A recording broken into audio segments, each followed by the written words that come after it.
Hey garden friends, happy Friday. So today I have some interesting succulents that I'll be planting in this like square hypertufa pot. Weathered for sure. That's the way I like them. And I'll show you these kind of rare plants that I have, at least around where I live. This one here is Stapelia, and it's slightly fuzzy, and they grow tall like little towers. And the fun thing about these plants is that they bloom huge flowers. This one blooms the really dark red one, and the blooms are known to smell bad. They have a bad odor to them, and the odor is so bad that they attract the flies, because they say that the odor smells like rotting flesh. Oh, that's so gross. And it attracts the flies, and the flies are the pollinators of this plant. So that's pretty neat, right? And they're kind of like purple on the top there. Ah, they look really cool right now. And so Stapelia, this one right here, and this one even more weird. This one, they look like little dinosaur eggs to me. This one here is a Tylecodon Schaeferianus, I think. There is no simple nickname to this plant, but I want you to see the little leaves on this one. And usually when the leaves are slightly stressed, they're dotted. There's red little dots on them. Right now, it's not stressed at all. It's nice and green. But the interesting part about this plant is that, for me at least, in the summer, all the leaves started to fall. And all it left was like these woody little stems here. And I'll show you. I'll get a little closer. The stems are nice and like woody, I would say, kind of quirky. And from the very top, from up here, after all the leaves fell, from the top here, it started to grow a bloom stalk. And that bloom stalk took forever to actually develop and bloom. It took like 2 months. I'm not even kidding. But the flower was beautiful. It was this it was small and bright purple. Oh, and if you give me a minute here, I will grab my phone. And I know that I took a picture of it on Instagram. Oh, there it is. So here it is. Check that bloom out. So it's small, it's purple, it's beautiful, but it takes forever. And see, August right here.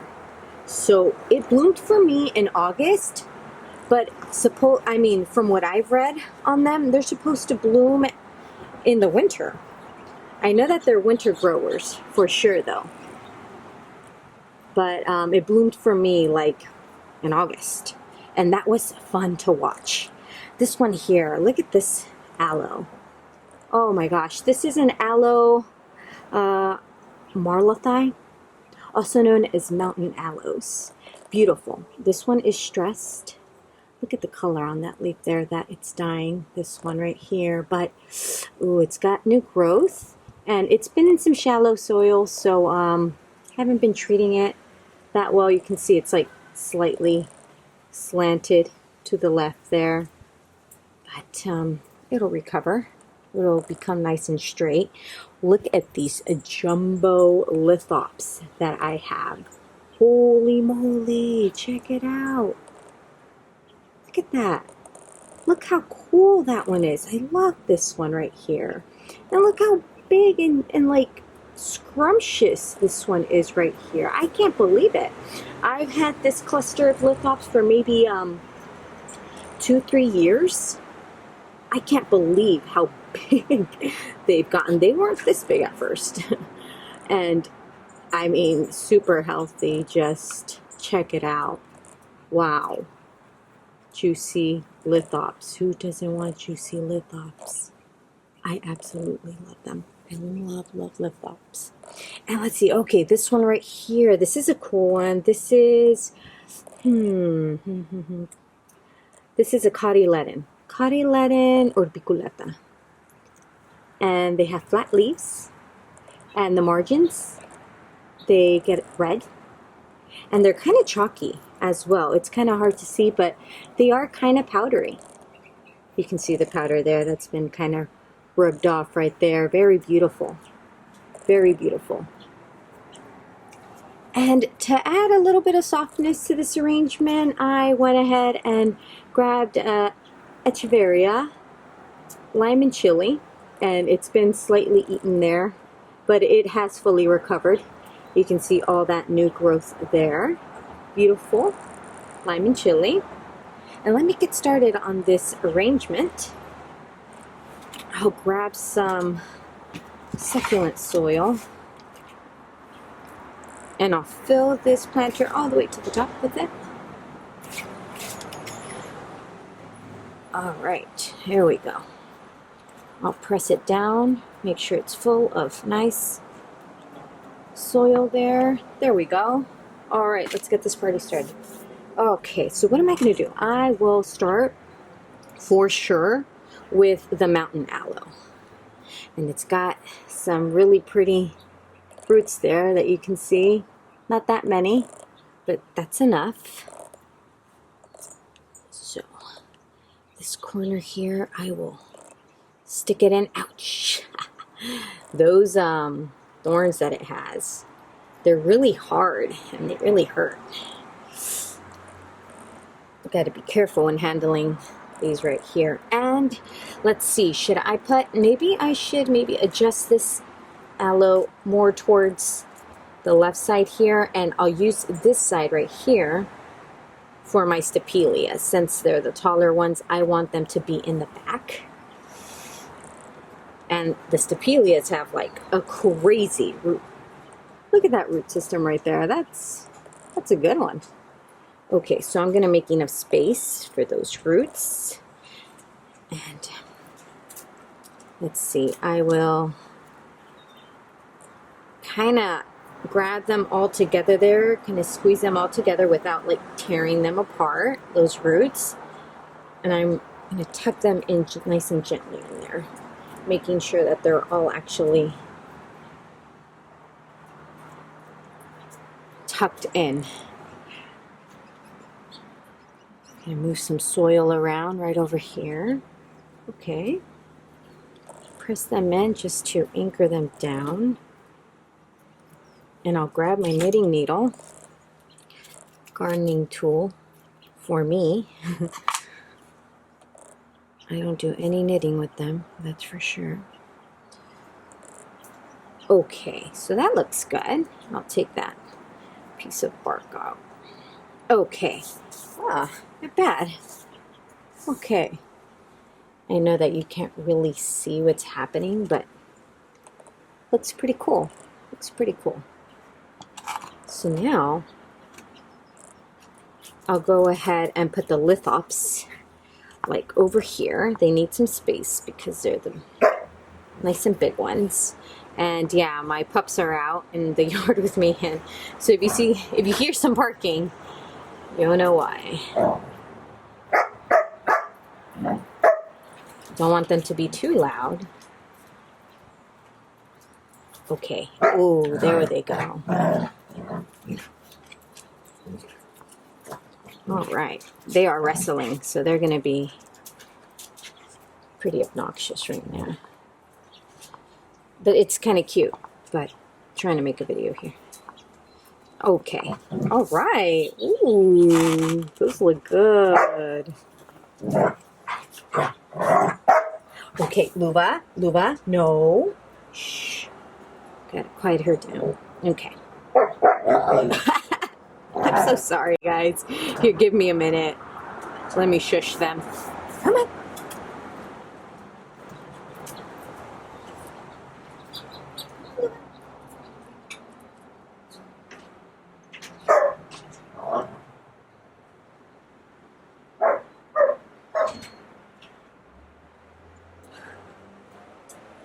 And I'm back.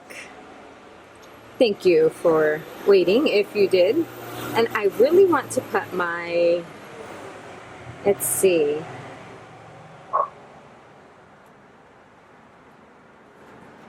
really want to put my little Tylecodon in here, and I'm gonna kind of shake it out of its nursery pot. And it's been in this nursery pot for quite a while, so I'm gonna shake off some of that excess soil at the bottom and only leave some at the top. It's got a nice root system. Wow. Ooh, and if you see right here, there's some little new plants coming down from right here. Isn't that cool? All right, so I'm gonna try and put it down right here. All right, that worked out for me. That worked out. Okay. That will be fine right there. And now I don't have any space. I don't have any space for the lime and chili, but I might have some space for these orbiculatas. So let me see, where can I put them? I have the really big one, so this big one should go right here. There should be another one maybe over here. And the third one, let me see. Oh, I was too rough with it. And maybe 2 in the back right here. Yeah, that's what I'll do. So with my knitting needle, I'll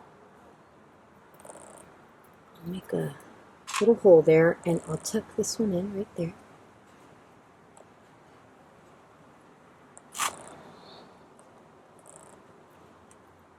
Right there. And I'll add more soil.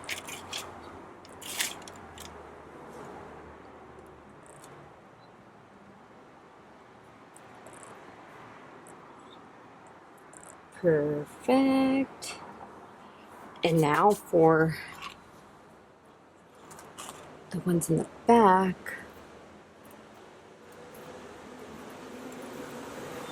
Okay.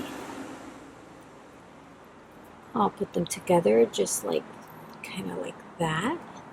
And I'll tuck those in right there.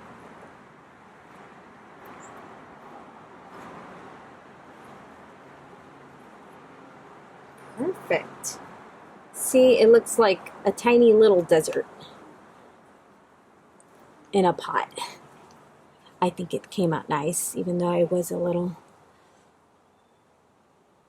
too aggressive here with the orbiculata and my Tylecodon, but I think it's really nice. Too bad that I didn't get that Echeveria in there. It would have really given it a nice effect, but I'll clean a little before I put my stones here.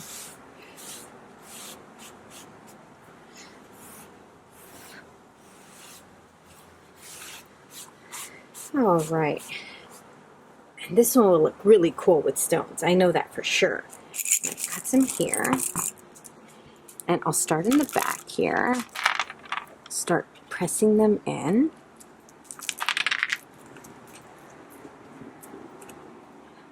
It'll look even more like a desert. And of course, you have to lay down stones when you have some lithops, right? Because the lithops are known as stone face plants. It's like this little survival mechanism that it has developed, and well, the plant looks like a stone, and that's how it usually survives, like in South Africa, where they're native from. So thirsty animals that live in the desert with these plants, they'll munch on them because they're full of water.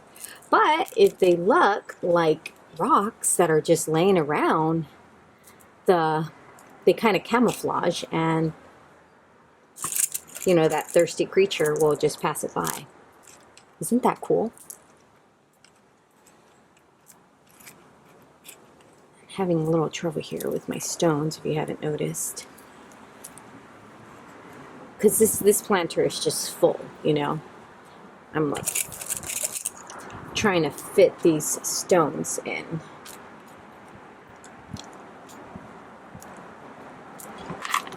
of them are too big, so I'll pick those out because I need some smaller ones. For this little corner here, let's see.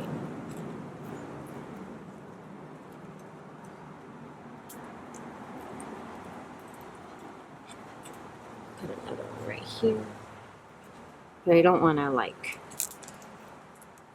smash that Tylecodon.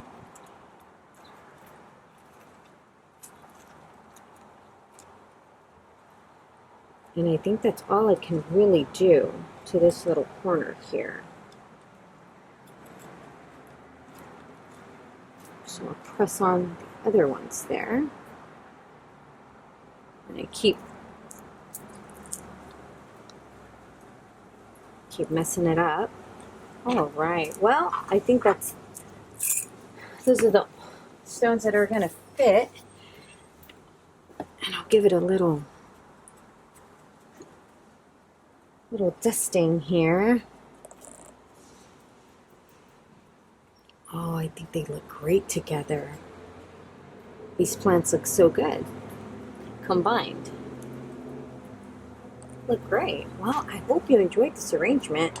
This was I haven't made like a long like rectangle arrangement in a while.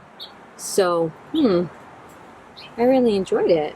And if I get it a little closer here, you can see what's going on, but it looks really nice. I wish you could see like the profile part of it because it looks really cool, but oh, a little different.